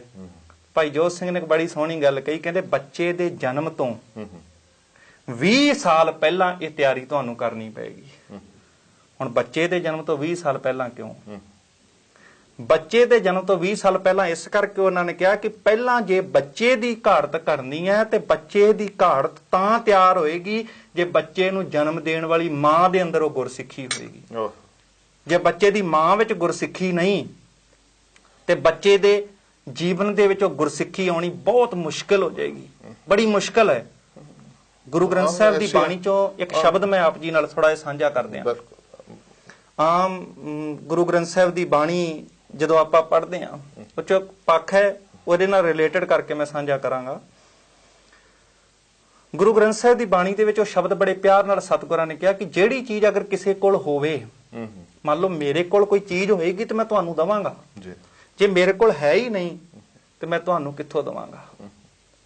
ਕਹਿੰਦੇ ਬਾਣੀ ਦਾ ਬਚਨ ਹੈ ਕਿ ਸਾਹਿਬ ਜਿਸ ਦਾ ਨੰਗਾ ਭੁੱਖਾ ਹੋਵੇ ਤਿਸ ਦਾ ਨਫਰ ਕਿੱਥੋਂ ਰੱਜ ਖਾਏ। ਨਫਰ ਪਰਿਵਾਰ ਟੱਬਰ, ਜਿਹਦਾ ਸਾਹਿਬ ਮਾਲਕ, ਨਫਰ ਦਾ ਅਰਥ ਨੌਕਰ ਹੈ, ਸੇਵਕ ਹੈ, ਟਹਿਲੂਆ ਹੈ। ਜਿਹੜਾ ਸਾਹਿਬ ਮਾਲਕ ਨੰਗਾ ਭੁੱਖਾ ਹੋਵੇ, ਮਤਲਬ ਮਾਲਕ ਕੋ ਕੁਛ ਨਹੀਂ ਹੈ ਤਾਂ ਨੌਕਰ ਨੂੰ ਕਿੱਥੋਂ ਦੇ ਦੇਗਾ? ਕੁਛ ਨਹੀਂ ਨਾ ਦੇ ਸਕਦਾ। ਗੱਲ ਇਹ ਸੀ ਕਿ ਜੇ ਮਾਂ-ਬਾਪ ਦੇ ਕੋਲੋਂ ਕੁਛ ਹੋਵੇ, ਜੇ ਮਾਂ-ਬਾਪ ਦੇ ਕੋਲ ਕੁਛ ਹੋਏਗਾ ਤੇ ਬੱਚਿਆਂ ਨੂੰ ਦੇ ਸਕਦੇ ਨੇ ਨਾ। ਅੱਜ ਕਈ ਵਾਰ ਐਸਾ ਤੇ ਹੁੰਦਾ ਹੈ ਕਿ ਕਿਤੇ ਕਲਾਸਾਂ ਲੱਗ ਰਹੀਆਂ ਗੁਰਮਤਿ ਦੀਆਂ, ਬੱਚਿਆਂ ਨੂੰ ਭੇਜਤਾ ਜੀ ਆਪੇ ਗੁਰਮੁਖੀ ਪੰਜਾਬ ਦੇ ਵਿੱਚ ਤੇ ਚਲੋ ਫਿਰ ਵੀ ਗੁਰਮੁਖੀ ਹੈ। ਅੱਜ ਵੈਸੇ ਸਕੂਲਾਂ 'ਚ ਵੇਖ ਕੇ ਬੜਾ ਹੈਰਾਨੀਜਨਕ ਮਾਹੌਲ ਹੈ, ਕਦੀ ਤੁਸੀਂ ਵਾਚਿਓ। ਅੱਜ ਪੰਜਾਬ ਦੇ ਸਕੂਲਾਂ ਦੇ ਵਿੱਚ ਬੱਚਿਆਂ ਨੂੰ ਹਿੰਦੀ ਸਿਖਾਈ ਤੇ ਪੜ੍ਹਾਈ ਜਾ ਰਹੀ ਹੈ, ਪੰਜਾਬੀ ਦਾ ਪੱਖ ਬਹੁਤ ਘਟਾਇਆ ਜਾ ਰਿਹਾ ਆਮ ਸਕੂਲਾਂ ਦੇ ਵਿੱਚ। ਕਦੀ ਇਸ ਗੱਲ ਨੂੰ ਜਰਾ ਗੌਰ ਦੇ ਨਾਲ ਦੇਖੋ। ਪਹਿਲਾ ਸਮਾਂ ਸੀਗਾ ਬੱਚੇ ਪੰਜਾਬੀ, ਸਕੂਲ ਦੇ ਟੀਚਰ ਪੰਜਾਬੀ 'ਚ ਗੱਲ ਕਰਦੇ ਸੀ, ਪਹਿਲਾ ਵਿਸ਼ਾ ਸੀ ਪੰਜਾਬੀ। ਚਲੋ ਇੱਕ ਹਿੰਦੀ ਸਬਜੈਕਟ ਵੱਖਰਾ ਰੱਖਿਆ ਸੀ। ਸਾਰੀਆਂ ਭਾਸ਼ਾਵਾਂ ਸਤਿਕਾਰਯੋਗ ਹੈ, ਭਾਸ਼ਾ ਹਰ ਇੱਕ ਦਾ ਸਤਿਕਾਰ ਕਰਨਾ ਚਾਹੀਦਾ, ਪਰ ਆਪਣੀ ਮਾਂ ਬੋਲੀ ਜਿਹੜੀ ਪੰਜਾਬੀ ਹੈ ਇਹਨੂੰ ਅਸੀਂ ਕਦੀ ਵਿਸਾਰ ਨਹੀਂ ਸਕਦੇ। ਪਰ ਅੱਜ ਸਕੂਲਾਂ ਦੇ ਵਿੱਚ ਅਸੀਂ ਧਿਆਨ ਹੀ ਨਹੀਂ ਦਿੱਤਾ ਤੇ ਸਕੂਲਾਂ ਦੇ ਬੱਚਿਆਂ ਨੂੰ ਹਿੰਦੀ 'ਚ ਹੀ ਗੱਲ ਹੋ ਰਹੀ ਹੈ ਜਾਂ ਹੋਰ ਭਾਸ਼ਾ 'ਚ, ਪੰਜਾਬੀ ਨੂੰ ਦੂਜਾ ਨੰਬਰ ਦਿੱਤਾ ਜਾ ਰਿਹਾ। ਬਾਜ਼ਾਰਾਂ 'ਚੋਂ ਹੌਲੀ ਹੌਲੀ ਪੰਜਾਬੀ ਜਿਹੜੀ ਗਾਇਬ ਹੁੰਦੀ ਜਾ ਰਹੀ ਹੈ। ਭਾਈ ਤਾਰੂ ਸਿੰਘ ਦੀ ਗੱਲ ਜਦੋਂ ਆਪਾਂ ਕਰਦੇ ਹਾਂ ਕਿ ਇਹੋ ਜਿਹਾ ਕਿਰਦਾਰ ਬਣਿਆ, ਤੇ ਗੱਲ ਚੱਲੀ ਸੀ ਇੱਕ ਮਾਂ-ਬਾਪ ਦੀ। ਵੇਖੋ ਭਾਈ ਤਾਰੂ ਸਿੰਘ 23-24 ਸਾਲ ਦੀ ਉਮਰ ਹੈ, ਪਿੰਡ ਪੂਲਾ ਜਿਹੜਾ ਪਹਿਲਾਂ ਲਾਹੌਰ ਜ਼ਿਲ੍ਹੇ ਦੇ ਵਿੱਚ ਸੀ, ਫਿਰ ਅੰਮ੍ਰਿਤਸਰ ਤੇ ਇਸ ਟਾਈਮ ਤਰਨਤਾਰਨ ਜ਼ਿਲ੍ਹੇ ਦੇ ਵਿੱਚ ਆ ਗਿਆ ਪਿੰਡ ਪੂਲਾ। ਉੱਥੇ ਇੱਕ ਗੁਰਸਿੱਖ ਪਰਿਵਾਰ ਜਿਹਦੇ ਵਿੱਚ ਭਾਈ ਜੋਧ ਸਿੰਘ ਨਾਮ ਦੇ ਇੱਕ ਗੁਰਸਿੱਖ ਨੇ, ਬੜੇ ਗੁਰੂ ਘਰ ਦੇ ਨਾਲ ਜੁੜੇ, ਤੇ ਇੱਥੋਂ ਤੱਕ ਕਿ ਧਰਮ ਦੀ ਖਾਤਰ ਜਿੱਥੇ ਕਿਤੇ ਜੂਝਣਾ ਪਿਆ ਵੱਧ ਚੜ ਕੇ ਅੱਗੇ ਵੀ ਹੁੰਦੇ ਨੇ। ਉਹਨਾਂ ਦੀ ਧਰਮ ਸੁਪਤਨੀ ਹੈ ਧਰਮ ਕੌਰ। ਉਹਨਾਂ ਦੇ ਘਰ 2 ਬੱਚਿਆਂ ਨੇ ਜਨਮ ਲਿਆ, ਇੱਕ ਭਾਈ ਤਾਰੂ ਸਿੰਘ ਹੈ ਤੇ ਇੱਕ ਬੱਚੀ ਹੈ ਜਿਹੜੀ ਭਾਈ ਬੀਬੀ ਤਾਰੋ ਕੌਰ ਕਰਕੇ ਉਹਨੂੰ ਇਤਿਹਾਸ 'ਚ ਆਪਾਂ ਜਾਣ ਸਕਦੇ ਹਾਂ। ਉਹ ਬੀਬੀ ਤਾਰੋ, ਉਹ ਭੈਣ ਹੈ ਭਾਈ ਤਾਰੂ ਸਿੰਘ ਦੀ। ਹੁਣ ਇਹ ਬਚਪਨ ਦੇ ਵਿੱਚੋਂ ਇਧਰ ਇੱਕ ਛੋਟੀ ਜੀ ਉਮਰ ਹੈ ਭਾਈ ਤਾਰੂ ਸਿੰਘ ਦੀ ਜੀ, ਤੇ ਜਿਹੜੀ ਇਹਨਾਂ ਦੇ ਪਿਤਾ ਜੀ ਨੇ ਭਾਈ ਜੋਧ ਸਿੰਘ ਇੱਕ ਜੰਗ ਦੇ ਵਿੱਚ ਸ਼ਹੀਦ ਹੋ ਗਏ ਨੇ। ਮਾਂ ਨੇ ਖੁਦ ਉਸ ਵਕਤ ਬੱਚੇ ਨੂੰ ਪਾਲਿਆ ਹੈ। ਗੁਰੂ ਗ੍ਰੰਥ ਸਾਹਿਬ ਦੀ ਬਾਣੀ ਚੋਂ ਇੱਕ ਸ਼ਬਦ ਆਪਾਂ ਕਈ ਵਾਰੇ ਪੜਿਆ, ਇੱਥੋਂ ਤੱਕ ਕਿ ਜਦੋਂ ਸਾਡੇ ਘਰਾਂ ਵਿੱਚ ਬੱਚਿਆਂ ਦਾ ਜਨਮ ਦਿਨ ਹੋਵੇ ਨਾ, ਤੇ ਉਸ ਵਕਤ ਰਾਗੀ ਸਿੰਘਾਂ ਨੂੰ ਜਾਂ ਭਾਈ ਸਾਹਿਬ ਨੂੰ ਬੇਨਤੀ ਕੀਤੀ ਜਾਏ, ਭਾਈ ਸਾਹਿਬ ਆ ਸ਼ਬਦ ਪੜਿਆ ਜਾਓ, ਆ ਸ਼ਬਦ ਪੜ੍ਹ ਕੇ ਸੁਣਾਓ। ਤੇ ਭਾਈ ਸਾਹਿਬ ਵੀ ਫਿਰ ਉਸ ਵਕਤ ਸ਼ਬਦ ਪੜ੍ਹਦੇ ਨੇ, ਪੁੱਤਾ ਮਾਤਾ ਕੀ ਆਸੀਸ, ਨਿਮਖ ਨਾ ਬਿਸਰੋ ਤੁਮ ਕੋ ਹਰ ਹਰ, ਸਦਾ ਭਜੋ ਜਗਦੀਸ਼। ਇਹ ਸ਼ਬਦ ਉਸ ਦਿਨ ਪੜ੍ਹ ਲਿਆ ਅਸੀਂ, ਰਾਗੀ ਸਿੰਘ ਦੀ ਜੋ ਭੇਟਾ ਬਣਦੀ ਸੀ ਦਿੱਤੀ, ਇਹੀ ਸੋਚਿਆ ਸਾਡਾ ਕੰਮ ਪੂਰਾ ਹੋ ਗਿਆ। ਪਰ ਜਿਹੜਾ ਕੰਮ ਕਰਨਾ ਸੀਗਾ ਉਸ ਕੰਮ ਵੱਲ ਧਿਆਨ ਹੀ ਨਹੀਂ ਦਿੱਤਾ। ਦੇਖੋ ਪੂਤਾ ਸ਼ਬਦ ਜਦੋਂ ਆਇਆ ਕਈ ਵਾਰ ਭੁਲੇਖਾ ਵੀ ਪੈ ਜਾਂਦਾ, ਸ਼ਾਇਦ ਕੇਵਲ ਪੁੱਤ ਦੀ ਗੱਲ ਹੈ, ਪੁੱਤ ਦੀ ਗੱਲ ਨਹੀਂ। ਗੁਰੂ ਗ੍ਰੰਥ ਸਾਹਿਬ ਦੀ ਬਾਣੀ ਨੇ ਇਸਤਰੀ ਤੇ ਪੁਰਖ ਚ ਕਦੀ ਅੰਤਰ ਤੇ ਫਰਕ ਨਹੀਂ ਪਾਇਆ। ਤੇ ਆਪਾਂ ਭਾਈ ਮਨੀ ਸਿੰਘ ਜੀ ਦੀ ਸ਼ਹਾਦਤ ਸੰਬੰਧੀ ਵੀ ਵਾਚਿਆ ਕਿ ਗੁਰੂ ਘਰ ਦੇ ਵਿੱਚ ਵੇਖੋ ਜਿਹੜੇ ਇਸਤਰੀ ਦੇ ਨਾਂ ਤੇ ਰਜਿਸਟਰੀਆਂ ਤਾਂ ਭਾਵੇਂ ਹੁਣ ਹੋਈਆਂ, ਗੁਰੂ ਸਾਹਿਬ ਨੇ ਪਹਿਲਾਂ ਨਾਂ ਹੀ ਜਿਹੜਾ ਗੁਰੂ ਤੇਗ ਬਹਾਦਰ ਸਾਹਿਬ ਜੀ ਨੇ ਆਪਣੇ ਮਾਤਾ ਜੀ ਦੇ ਨਾਂ ਤੇ ਚੱਕ ਨਾਨਕੀ ਨਗਰ ਵਸਾਇਆ, ਕਿੱਡਾ ਵੱਡਾ ਸਨਮਾਨ ਸੀ। ਗੁਰੂ ਘਰ ਦੇ ਵਿੱਚ ਬਰਾਬਰੀ ਦਾ ਸਨਮਾਨ ਇਸਤਰੀ ਨੂੰ ਮਿਲਿਆ। ਗੁਰੂ ਸਾਹਿਬ ਖੁਦ ਇਸਤਰੀ ਰੂਪ ਹੋ ਕੇ ਬਾਣੀ ਉਚਾਰਦੇ ਰਹੇ ਨੇ। ਹੁਣ ਇੱਥੇ ਜਿਹੜਾ ਪੂਤਾ ਸ਼ਬਦ ਹੈ ਕਈ ਵਾਰ ਭੁਲੇਖਾ ਪਾ ਦਿੱਤਾ ਕਿ ਪੁੱਤਰ ਦੀ ਗੱਲ ਹੈ, ਤੇ ਅਸਲ 'ਚ ਕੇਵਲ ਪੁੱਤ ਦੀ ਨਹੀਂ, ਗੁਰੂ ਨਾਨਕ ਦੇ ਘਰ ਦੇ ਵਿੱਚ ਪੁੱਤ ਤੇ ਪੁੱਤਰੀ ਦੋਵਾਂ ਨੂੰ ਬਰਾਬਰ ਦਾ ਸਨਮਾਨ ਹੈ। ਬੜਾ ਵਿਸ਼ਾ ਲੰਮਾ ਹੈ। ਜੇ ਇਸਤਰੀ ਦੇ ਪੱਖ ਦੀ ਗੱਲ ਕਰੀਏ, ਪੁੱਤਰ ਤੇ ਪੁੱਤਰੀ ਦਾ ਫਰਕ ਪਾਇਆ ਗਿਆ, ਤੇ ਕਈਆਂ ਨੇ ਤਾਂ ਗਾਣੇ ਵੀ ਇਸ ਤਰੀਕੇ ਦੇ ਨਾਲ ਬਣਾ ਦਿੱਤੇ, ਪੁੱਤਰ ਮਿੱਠੜੇ ਮੇਵੇ ਰੱਬ ਸਭ ਨੂੰ ਦੇਵੇ, ਇਦਾਂ ਦੀਆਂ ਗੱਲਾਂ ਕਹਿ ਕੇ ਧੀਆਂ ਦਾ ਸਤਿਕਾਰ ਕਈਆਂ ਨੇ ਘਟਾਉਣ ਦੀ ਕੋਸ਼ਿਸ਼। ਗਾਇਕਾਂ ਨੇ ਵੀ ਇਹੋ ਜਿਹੇ ਕੰਮ ਕੀਤੇ ਕਿ ਜਿਹੜੇ ਗਾਣੇ ਗਾ ਕੇ ਤੇ ਪੁੱਤਰ ਦੀ ਗੱਲ ਕਰਕੇ ਧੀਆਂ ਨੂੰ ਕੁੱਖ 'ਚ ਕਤਲ ਕਰਵਾਇਆ ਗੁਰੂ ਨਾਨਕ ਦੇ ਘਰ 'ਚ। ਤੇ ਹਾਲਾਂਕਿ ਜਿਹੜਾ ਧੀਆਂ ਦਾ ਸਤਿਕਾਰ ਇੱਥੋਂ ਸੀ ਕਿ 8ਵੇਂ ਪਾਤਸ਼ਾਹ ਨੇ ਤੇ ਇੱਕ ਵਾਰੀ ਹੁਕਮ ਕਰ ਦਿੱਤਾ ਸੀ, ਇੱਕ ਰਾਜਾ ਰਾਮ ਰੋਪੜ ਦਾ ਜਿਹੜਾ ਸ਼ਾਹੂਕਾਰ ਸੀ 8ਵੇਂ ਪਾਤਸ਼ਾਹ ਦੇ ਦਰਬਾਰ 'ਚ ਵੀ ਆਉਣ ਲੱਗਾ ਸੀ, ਤੇ ਬਾਹਰੋਂ ਰੋਕਤਾ ਸੀਗਾ ਕਿ ਇੱਥੇ ਤੈਨੂੰ ਅੰਦਰ ਆਉਣ ਦੀ ਇਜਾਜ਼ਤ ਨਹੀਂ। ਉਹ ਰੋ ਪਿਆ ਕਿ ਮੈਨੂੰ ਕਿਉਂ ਨਹੀਂ ਅੰਦਰ ਆਉਣ ਦਿੱਤਾ ਜਾਂਦਾ। ਸਤਿਗੁਰੂ 8ਵੇਂ ਪਾਤਸ਼ਾਹ ਨੇ ਗੱਲ ਕਹੀ ਸੀ ਕਿ ਤੂੰ ਆਪਣੇ ਇਲਾਕੇ ਵਿੱਚ ਨਿਯਮ ਬਣਾਇਆ ਹੈ ਕਿ ਜਿਹੜੀ ਜੰਮਦੀ ਬੱਚੀ ਹੈ ਉਹਨੂੰ ਜੰਮਦਿਆਂ ਸਾਰ ਕਤਲ ਕਰ ਦਿੰਦੇ ਹੋ। ਬੱਚੀ ਜਦੋਂ ਜੰਮਦੀ ਸੀ ਉਹਨੂੰ ਪਕੜਨਾ, ਹੱਥ ਵਿੱਚ ਪਕੜ ਕੇ ਲੈ ਜਾਣਾ, ਪਿੰਡ ਦੇ ਵਿੱਚ ਰੌਲਾ ਪਾਉਣਾ। ਉਸ ਵਕਤ ਨਿਯਮ ਚੱਲ, ਇੱਕ ਇਹੋ ਜਿਹੀ ਮਰਿਆਦਾ ਬਣ ਗਈ ਸੀ। ਤੇ ਜਦੋਂ ਉਹ ਕਿਸੇ ਨੂੰ ਕਹਿਣਾ ਕਿ ਜੇ ਕਿਸੇ ਨੂੰ ਧੀ ਚਾਹੀਦੀ ਹੈ ਤਾਂ ਲੈ ਲਓ, ਜੇ ਨਹੀਂ ਮੰਗਣੀ ਤੇ ਚੁਰਾਹੇ ਵਿੱਚ ਲਿਜਾ ਕੇ ਉਹਨੂੰ ਜ਼ਮੀਨ ਤੇ ਰੱਖ ਕੇ ਉਹਦੀ ਛਾਤੀ ਤੇ ਖੰਜਰ ਖੋਭ ਕੇ ਉਹਨੂੰ ਖਤਮ ਕਰ ਦੇਣਾ। ਇਹੋ ਜਿਹੀ ਪ੍ਰਥਾ ਭੈੜੀ ਚੱਲੀ ਸੀ। ਇਸ ਵਕਤ 8ਵੇਂ ਪਾਤਸ਼ਾਹ ਨੇ ਇੱਕ ਨਿਯਮ ਕੀਤਾ ਸੀਗਾ ਕਿ ਕੁੜੀ ਮਾਰਨ ਨਾਲ ਨਹੀਂ ਵਰਤਣਾ। ਇਹ ਪਹਿਲਾ ਹੁਕਮਨਾਮਾ ਉਸ ਵਕਤ ਜਾਰੀ ਹੋਇਆ। ਸਿੱਖ ਇਤਿਹਾਸ 'ਚ ਪ੍ਰਿੰਸੀਪਲ ਸਤਬੀਰ ਸਿੰਘ ਦੀ ਕਿਤਾਬ ਪੜ੍ਹ ਰਿਹਾ ਸਾਂ ਮੈਂ, ਉਹਦੇ ਵਿੱਚ ਖਾਸ ਤੌਰ ਤੇ ਜ਼ਿਕਰ ਹੈ ਇਹ ਹੁਕਮਨਾਮਾ ਜਿਹੜਾ ਸੀਗਾ ਕੁੜੀ ਮਾਰ ਜਿਹੜਾ ਸਾਡੀ ਰਹਿਤ ਮਰਿਆਦਾ 'ਚ ਅੱਜ ਅੰਕਿਤ ਹੈ, ਉਦੋਂ ਸਾਫ਼ ਤੌਰ ਤੇ ਜ਼ਾਹਰ ਕਰ ਦਿੱਤਾ, ਸਤਿਗੁਰਾਂ ਨੇ ਐਲਾਨ ਕਰ ਦਿੱਤਾ। ਤੇ ਉਹਨੂੰ ਰਾਜਾ ਰਾਮ ਨਾਂ ਦਾ ਜਿਹੜਾ ਸ਼ਾਹੂਕਾਰ ਸੀ ਰੋਪੜ ਦਾ, ਉਹਨੂੰ ਅੰਦਰ ਆਉਣ ਤੋਂ ਰੋਕਤਾ ਸੀ। ਉਹਨੇ ਫਿਰ ਮਾਫੀਆਂ ਮੰਗੀਆਂ। ਗੁਰੂ ਸਾਹਿਬ ਕਹਿੰਦੇ ਇੱਥੇ ਜੀਵਨ ਦੀ ਕਦਰ ਕੀਤੀ ਜਾਂਦੀ ਹੈ, ਜੀਵਨ ਨੂੰ ਦੁਰਕਾਰਨ ਵਾਲੇ ਨੂੰ ਇੱਥੇ ਕੋਈ ਸਨਮਾਨ ਨਹੀਂ ਹੈ ਗੁਰੂ ਨਾਨਕ ਦੇ ਘਰ ਵਿੱਚ। ਖੈਰ ਮਾਫੀ ਮੰਗ ਕੇ ਆਇਆ। ਮੈਂ ਗੱਲ ਕਰ ਰਿਹਾ ਸੀ ਕਿ ਇਸਤਰੀ ਪੁਰਸ਼ ਦੇ ਵਿੱਚ ਕੋਈ ਫਰਕ ਗੁਰੂ ਨਾਨਕ ਦੇ ਘਰ 'ਚ ਨਹੀਂ। ਜਿੱਥੇ ਸਿੰਘਾਂ ਨੂੰ ਅੰਮ੍ਰਿਤ ਛਕ ਕੇ ਬਰਾਬਰ ਦਾ ਦਰਜਾ ਦਿੱਤਾ ਹੈ, ਉੱਥੇ ਇਸਤਰੀਆਂ ਨੂੰ ਵੀ ਅੰਮ੍ਰਿਤ ਛਕ ਕੇ ਕੌਰ ਸ਼ਬਦ ਨਾਲ ਸੰਬੋਧਨ ਕਰਕੇ ਉਹਨਾਂ ਨੂੰ ਵੀ ਪੰਥ ਦਾ ਹਿੱਸਾ ਗੁਰੂ ਘਰ ਦੇ ਵਿੱਚ ਬਣਾਇਆ ਗਿਆ। ਹੁਣ ਪੂਤਾ ਮਾਤਾ ਕੀ ਅਸੀਸ, ਪੂਤਾ ਦਾ ਅਰਥ ਔਲਾਦ ਵਾਸਤੇ ਹੈ, ਮਾਤਾ ਕੀ ਆਸੀਸ ਤੈਨੂੰ ਮਾਂ ਦੀਆਂ ਅਸੀਸਾਂ ਨੇ। ਨਿਮਖ ਨਾ ਬਿਸਰੋ ਤੁਮ ਕੋ ਹਰ ਹਰ, ਸਦਾ ਭਜੋ ਜਗਦੀਸ਼। ਗੱਲ ਕਰ ਰਿਹਾ ਸੀ ਭਾਈ ਜੋਧ ਸਿੰਘ ਦੀ। ਉਹ ਕਹਿੰਦੇ ਜੇ ਬੱਚੇ ਦੀ ਸਿੱਖੀ ਦੀ ਘਾੜਤ ਘੜਨੀ ਹੈ, ਉਹਦੇ ਜਨਮ ਤੋਂ 20 ਸਾਲ ਪਹਿਲਾਂ ਇਹ ਘਾੜਤ ਘੜੀ ਜਾ ਸਕਦੀ ਹੈ। ਜਨਮ ਤੋਂ 20 ਸਾਲ ਪਹਿਲਾਂ, ਕਿਉਂਕਿ ਪਹਿਲਾਂ ਉਹਦੀ ਮਾਂ ਦੇ ਵਿੱਚ ਉਹ ਕਿਰਦਾਰ ਹੋਵੇ। ਜਦ ਮਾਂ ਸਿੱਖੀ 'ਚ ਪੂਰਨ ਹੋਏਗੀ, ਆਪ ਨਿਤਨੇਮੀ ਹੋਏਗੀ, ਆਪ ਬਾਣੀ ਦੀ ਧਾਰਨੀ ਹੋਏਗੀ, ਆਪ ਰਹਿਤਾਂ ਨੂੰ ਸੰਭਾਲਣ ਵਾਲੀ ਹੋਏਗੀ, ਤੇ ਉਹਦੀ ਔਲਾਦ ਦੇ ਵਿੱਚ ਉਹ ਗੁਣ ਆਪਣੇ ਆਪ ਆਉਣੇ ਸ਼ੁਰੂ ਹੋ ਜਾਣਗੇ, ਸੰਚਿਤ ਹੋਣਗੇ। ਹੁਣ ਇੱਕ ਵੈਸੇ ਇੱਕ ਹੋਰ ਮੈਂ ਚੱਲਦਿਆਂ ਦੇ ਚ ਇੱਕ ਹੋਰ ਗੱਲ ਜੋੜਦੇ ਜਾਈਏ, ਮੈਂ ਸਮਝਦਾ ਹੋਰ ਲਾਭਕਾਰੀ ਹੋਏਗਾ। ਹਾਂਜੀ, ਇਹ ਜਿਹੜੀਆਂ ਬੜੀਆਂ ਉੱਚੀਆਂ ਰੂਹਾਂ ਆਉਂਦੀਆਂ ਨੇ ਉਹਨਾਂ ਦੇ ਵਾਸਤੇ ਐਵੇਂ ਤਾਂ ਹੁੰਦੀਆਂ ਵੀ ਨਹੀਂ ਨਾ। ਜੇ ਏਡੇ ਸ਼ਹੀਦ ਜਿਨ੍ਹਾਂ ਨੂੰ ਆਪਾਂ ਚੇਤੇ ਕਰਦੇ ਹਾਂ, ਅੱਜ ਸਦੀਆਂ ਗੁਜ਼ਰ ਗਈਆਂ, ਅੱਜ ਵੀ ਆਪਾਂ ਉਹਨਾਂ ਨੂੰ ਉਸੇ ਤਾਜ਼ਗੀ ਦੇ ਨਾਲ ਉਸੇ ਪਿਆਰ ਨਾਲ ਚੇਤੇ ਕਰਦੇ ਹਾਂ। ਹਾਂਜੀ, ਇਹਨਾਂ ਦੇ ਵਾਸਤੇ ਫਿਰ ਉਹ ਸਿਲੈਕਸ਼ਨ ਵੀ ਤਾਂ ਹੁੰਦੀ ਹੈ ਨਾ। ਬਿਲਕੁਲ, ਕਿਹੜੀ ਮਾਂ ਕਾਬਲ ਹੈ। ਹਾਂਜੀ, ਦੇਖੋ ਐਵੇਂ ਨਹੀਂ ਇਹ ਮਤਲਬ ਕਿ ਦੁਨੀਆਦਾਰੀ ਨਹੀਂ ਹੈ। ਇਹਦੇ ਪਿੱਛੇ ਦੀ ਜੇ ਬੈਕਗਰਾਉਂਡ ਦੇਖੀਏ ਤੇ ਗੱਲ ਹੋਰ ਹੈ। ਬਿਲਕੁਲ, ਇੱਥੇ ਕਾਬਲੀਅਤ ਦੇਖੀ ਜਾਂਦੀ ਹੈ। 10ਵੇਂ ਪਾਤਸ਼ਾਹ ਨੇ ਬਹੁਤ ਸਾਰਾ ਭੇਤ ਖੋਲਿਆ, ਦਰਗਾਹੀ ਭੇਤ ਉਹਨਾਂ ਨੇ ਆਪਣੀ ਬਾਣੀ ਦੇ ਵਿੱਚ ਜਿਹੜੇ ਬੜੇ ਭੇਤ ਖੋਲੇ। ਹਾਂਜੀ, ਇਹ ਚੋਣ ਤੇ ਜੇ ਮਾਂ ਚਾਹੁੰਦੀ ਹੈ ਕਿ ਜੇ ਮਾਂ ਅਰਦਾਸਾਂ ਕਰਦੀ ਹੈ ਕਿ ਪਾਤਸ਼ਾਹ ਮੇਰੇ ਤੇ ਵੀ ਮਿਹਰ ਕਰ, ਮੇਰੇ ਘਰ ਐਸੀ ਔਲਾਦ ਇਹ ਨਾ ਹੋਏ ਕਿ ਜਵਾਨੀ ਦੇ ਜ਼ੋਰ ਲੋਰ ਦੇ ਵਿੱਚ ਹੀ ਤੁਸੀਂ ਆਪਣੀ ਔਲਾਦ ਪੈਦਾ ਕਰਨ ਵਿੱਚ ਆ ਜਾਓ। ਪਹਿਲਾਂ ਸੋਚੋ ਤੁਸੀਂ ਕਿਹਨੂੰ ਇਸ ਜਗਤ ਦੇ ਵਿੱਚ ਕਿਹਨੂੰ ਲਿਆਉਣਾ ਚਾਹੁੰਦੇ ਹੋ, ਉਹਦੇ ਵਾਸਤੇ ਨਿੱਜ ਦੀ ਤਿਆਰੀ ਕਰੋ, ਆਪਣੀ ਤਿਆਰੀ ਕਰੋ, ਪਿਤਾ ਵੀ ਤਿਆਰੀ ਕਰੇ, ਪੁੱਤਰ ਵੀ ਸਾਰੇ ਕਰਨ, ਪੂਰਾ ਖਾਨਦਾਨ ਮੈਂ ਸਮਝਦਾ ਜੇ ਮਿਹਨਤ ਕਰੇ ਨਾ, ਅਰਦਾਸਾਂ ਕਰੇ ਤੇ ਐਸੀਆਂ ਰੂਹਾਂ ਵੇਖੋ। ਆਪਾਂ ਨੂੰ ਤੁਸੀਂ ਇੱਕ ਸਟਾਰਟਿੰਗ ਚ ਬਚਨ ਸਾਂਝਾ ਕੀਤਾ ਸੀ, ਭਾਈ ਤਾਰੂ ਸਿੰਘ ਦੇ ਵਾਸਤੇ ਐਸੀ ਮਾਂ ਮੇਰੇ ਖਿਆਲ ਹੋਏਗੀ ਤੇ ਭਾਈ ਤਾਰੂ ਸਿੰਘ ਨੂੰ ਆਉਣ ਵਿੱਚ ਕੋਈ ਉਹਨੂੰ ਗਿਲਾ ਨਹੀਂ ਹੋਏਗਾ, ਉਹ ਅੱਜ ਵੀ ਆਏਗਾ। ਕੋਈ ਮਾਤਾ ਧਰਮ ਕੌਰ ਬਣੇਗੀ ਤੇ ਭਾਈ ਤਾਰੂ ਸਿੰਘ ਅੱਜ ਵੀ ਆ ਸਕਦਾ। ਮਾਵਾਂ ਆਪਣੀਆਂ ਜ਼ਿੰਮੇਵਾਰੀਆਂ ਜਿਸ ਦਿਨ ਸੰਭਾਲ ਲੈਣਗੀਆਂ, ਆਪ ਰਹਿਤ ਉਹ ਧਾਰਨ ਕਰ ਲੈਣਗੀਆਂ। ਕੋਈ ਭਾਈ ਜੋਧ ਸਿੰਘ ਬਣੇ ਨਾ, ਭਾਈ ਜੋਧ ਸਿੰਘ ਬਣੇ, ਕੋਈ ਮਾਤਾ ਕੋਈ ਧਰਮ ਕੌਰ ਬਣੇ ਤੇ ਭਾਈ ਤਾਰੂ ਸਿੰਘ ਅੱਜ ਵੀ ਆਏਗਾ। ਹੁਣ ਖਾਲੀ ਭਾਈ ਤਾਰੂ ਸਿੰਘ, ਇਸ ਤੋਂ ਪਹਿਲਾਂ ਵੀ ਪ੍ਰੋਫੈਸਰ ਪੂਰਨ ਸਿੰਘ ਦੇ ਬਾਰੇ ਵੀ ਜ਼ਿਕਰ ਹੁੰਦਾ ਹੈ। ਏਡੇ ਵਿਦਵਾਨ ਨੇ ਜਿਨ੍ਹਾਂ ਦੇ ਅੰਦਰ ਸਿੱਖੀ ਸਪਿਰਿਟ, ਭਾਵੇਂ ਕੁਝ ਸਮੇਂ ਵਾਸਤੇ ਭਟਕੇ ਵੀ ਨੇ, ਪਰ ਉਹਨਾਂ ਬਾਰੇ ਜ਼ਿਕਰ ਆਉਂਦਾ ਹੈ ਜਿਨ੍ਹਾਂ ਨੇ ਸਿੱਖੀ ਦੀ ਕਿਰਦਾਰ ਸੰਬੰਧੀ, ਕੇਸਾਂ ਦੀ ਜਾਂ ਕਕਾਰਾਂ ਦੀ ਮਹਾਨਤਾ ਦੇ ਸੰਬੰਧੀ ਬੜੇ ਸੋਹਣੇ ਲੇਖ ਲਿਖੇ ਨੇ, ਬੜੇ ਭਾਵਪੂਰਤਕ ਦਿਲੋਂ ਉਹਨਾਂ ਨੇ ਉਹ ਖਿਆਲ ਲਿਖੇ ਨੇ। ਪ੍ਰੋਫੈਸਰ ਪੂਰਨ ਸਿੰਘ ਜੀ ਦੇ ਮਾਤਾ ਜੀ ਬਾਰੇ ਵੀ ਜ਼ਿਕਰ ਆਉਂਦਾ ਹੈ ਕਿ ਜਦੋਂ ਬਚਪਨ ਦਾ ਸਮਾਂ ਸੀ, ਕਹਿੰਦੇ ਉਹਨਾਂ ਦੀ ਮਾਤਾ ਨੇ ਉਹਨਾਂ ਨੂੰ ਉਠਾਉਣ ਤੋਂ ਪਹਿਲਾਂ, ਜ਼ਬਰਦਸਤੀ ਉਠਾਇਆ ਨਹੀਂ, ਪਰ ਉਠਾਉਣ ਤੋਂ ਪਹਿਲਾਂ ਕੋਲ ਬੈਠ ਕੇ ਉਹ ਜਪਜੀ ਸਾਹਿਬ ਦਾ ਪਾਠ ਕਰਨ ਲੱਗ ਪੈਂਦੀ ਸੀ ਸਵੇਰੇ। ਉਹ ਜਪਜੀ ਸਾਹਿਬ ਦਾ ਪਾਠ ਕੰਨਾਂ 'ਚ ਆਵਾਜ਼ ਜਾਂਦੀ, ਸੁਣਦਿਆਂ ਸੁਣਦਿਆਂ ਇੰਨੇ ਚਿਰ ਨੂੰ ਭਾਈ ਜੋਧ ਸਿੰਘ ਜਿਹੜੇ ਆਪਣੇ ਪ੍ਰੋਫੈਸਰ ਪੂਰਨ ਸਿੰਘ, ਉਹ ਬਚਪਨ ਦੀ ਅਵਸਥਾ ਦੱਸਦੇ ਨੇ, ਕਹਿੰਦੇ ਮੈਂ ਉੱਠ ਜਾਣਾ ਤੇ ਇਹ ਜਪਜੀ ਸਾਹਿਬ ਜਿਹੜਾ ਸੀਗਾ ਰੋਮ ਰੋਮ ਦੇ ਵਿੱਚ ਉਹਨਾਂ ਦੇ ਅੰਦਰ ਇਸ ਤਰ੍ਹਾਂ ਵਸ ਗਿਆ ਸੀਗਾ, ਹੌਲੀ ਹੌਲੀ ਅਭਿਆਸ ਬਣ ਗਿਆ ਤੇ ਆਪ ਉੱਠ ਕੇ ਫਿਰ ਨਿਤਨੇਮ ਕਰਨ ਲੱਗੇ। ਇੱਧਰ ਜਦੋਂ ਮਾਤਾ ਧਰਮ ਕੌਰ ਦਾ ਜ਼ਿਕਰ ਆਉਂਦਾ ਹੈ, ਪਤੀ ਸ਼ਹੀਦ ਹੋ ਚੁੱਕਿਆ ਹੈ, ਉੱਥੇ ਆਪਣੇ ਪਰਿਵਾਰ ਦੀ ਪਾਲਣਾ ਕਰਨੀ, ਡੋਲੇ ਨਹੀਂ ਨੇ, ਕਿਉਂਕਿ ਇੱਕ ਗੱਲ ਸੀਗੀ ਕਿ ਮੇਰਾ ਮਾਲਕ ਮੇਰੇ ਨਾਲ ਹੈ, ਸੋ ਸਤਿਗੁਰ ਪਿਆਰਾ ਮੇਰੇ ਨਾਲ ਹੈ, ਜਿੱਥੇ ਕਿੱਥੇ ਮੈਨੂੰ ਲੈ ਛਡਾਇਓ, ਹਰ ਥਾਂ ਤੇ ਮੇਰੀ ਰੱਖਿਆ ਕਰਨ ਵਾਲਾ, ਗੁਰ ਕਾ ਸ਼ਬਦ ਰਖਵਾਰੇ ਚੌਂਕੀ ਚੌਗਿਰਦ ਹਵਾਰੇ, ਹਮਾਰੇ ਸਾਰੇ ਪਾਸੇ ਉਹ ਰੋਜ਼ ਸ਼ਬਦ ਪੜ੍ਹਨਾ, ਬਾਣੀ ਦਾ ਪਾਠ ਕਰਨਾ, ਚੌਂਕੜੀ ਵਿੱਚ ਮਾਰ ਕੇ ਗੋਦ ਵਿੱਚ ਲੈ ਕੇ ਬੱਚਿਆਂ ਨੂੰ ਪਾਠ ਕਰਨਾ, ਨਿਤਨੇਮ ਕਰਨਾ। ਹੌਲੀ ਹੌਲੀ ਐਸੀ ਰੰਗਤ ਆ ਗਈ ਕਿ ਭਾਈ ਤਾਰੂ ਸਿੰਘ ਇਹ ਭੈਣ ਭਰਾ ਖੁਦ ਨਿਤਨੇਮ ਆਪ ਵੀ ਕਰਦੇ ਨੇ। ਨਾਲ ਨਾਲ ਫਿਰ ਕਿਰਤ ਦੀ ਮਹੱਤਤਾ ਪਤਾ ਲੱਗੀ, ਕਿਰਤ ਕਰਨੀ ਸ਼ੁਰੂ ਕਰ ਦਿੱਤੀ, ਖੇਤੀ ਕਰਦੇ ਨੇ ਆਪ।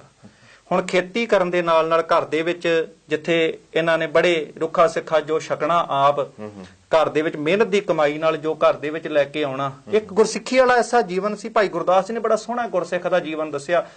ਮੈਂ ਉਹ ਜਦੋਂ ਪੌੜੀ ਪੜ੍ਹਦਾ ਭਾਈ ਗੁਰਦਾਸ ਜੀ ਦੀ ਤੇ ਇੱਧਰ ਭਾਈ ਤਾਰੂ ਸਿੰਘ ਜੀ ਦਾ ਜੀਵਨ ਜਦੋਂ ਵੇਖਦਾ, ਉਹ ਭਾਈ ਗੁਰਦਾਸ ਜੀ ਦੀ ਉਸ ਪੌੜੀ ਦੇ ਵਿੱਚੋਂ ਭਾਈ ਤਾਰੂ ਸਿੰਘ ਦਾ ਜੀਵਨ ਸਾਹਮਣੇ ਆਉਂਦਾ। ਭਾਈ ਤਾਰੂ ਸਿੰਘ ਕਿ ਜਿਹੜਾ ਵੀ ਗੁਰਸਿੱਖ ਹੈ ਉਹਦਾ ਜੀਵਨ ਗੁਰਬਾਣੀ 'ਚ ਭਾਈ ਗੁਰਦਾਸ ਜੀ ਦੀਆਂ ਵਾਰਾਂ ਕਵਿਤਾਂ ਵਿੱਚ ਦੱਸਿਆ ਹੈ। ਉਹ ਕਹਿੰਦੇ ਗੁਰਸਿੱਖ ਦੀ ਇੱਕ ਜੀਵਨ ਜਾਂਚ ਹੈ, ਗੁਰਸਿੱਖ ਭਲ ਕੇ ਉੱਠ ਕਰ ਅੰਮ੍ਰਿਤ ਵੇਲੇ ਸਰ ਨਾ ਵੰਦਾ। ਗੁਰਸਿੱਖ ਇੱਕ ਤੇ ਅੰਮ੍ਰਿਤ ਵੇਲੇ ਉੱਠਦਾ ਹੈ, ਰੋਜ਼ਾਨਾ ਸਵੇਰੇ ਤੜਕੇ ਉੱਠਣਾ ਇਹਨੇ, ਉੱਠਣ ਤੋਂ ਬਾਅਦ ਵਿੱਚ ਇੱਕ ਤਨ ਦਾ ਤੇ ਮਨ ਦਾ ਇਸ਼ਨਾਨ ਦੋਵੇਂ ਤਰੀਕੇ ਨਾਲ ਕਰਨਾ। ਗੁਰਸਿੱਖ ਭਲ ਕੇ ਉੱਠ ਕਰ ਅੰਮ੍ਰਿਤ ਵੇਲੇ ਸਰ ਨਾ ਵੰਦਾ, ਤਨ ਦਾ ਵੀ ਇਸ਼ਨਾਨ ਕੀਤਾ ਤੇ ਮਨ ਦਾ ਇਸ਼ਨਾਨ ਬਾਣੀ ਨਾਲ ਜੁੜਨ ਕਰਕੇ ਕੀਤਾ।